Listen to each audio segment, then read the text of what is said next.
অধ্যবসায়ের গুরুত্ব। অধ্যবসায় হলো এমন এক শক্তি যা অসম্ভবকে সম্ভব করে।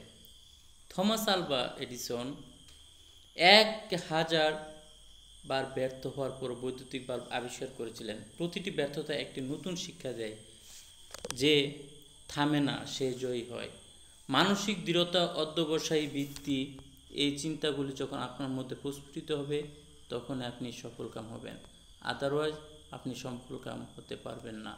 যে নীতিটা আপনার মধ্যে থাকবে সেই নীতি অনুযায়ী যদি আপনি চলতে পারেন তাহলে আপনি সফলতা অর্জন করতে পারবেন। মানসিক দৃঢ়তা, অধ্যবসায়ের বৃদ্ধি। অধ্যবসায় মানুষকে প্রতিকূল পরিবেশের সাথে অতিক্রম করতে তাকে সক্ষম করে তোলে। এটি আত্মবিশ্বাস বাড়ায় এবং স্বপ্ন পূরণে সাহায্য করে। Slow and steady wins the race. এই নীতি চিরকাল প্রযোজ্য। যত কষ্টই হোক হাল ছেড়ো না। অধ্যবসায় সফলতা প্রকৃত দরজা খুলে দেয়। ইতিবাচক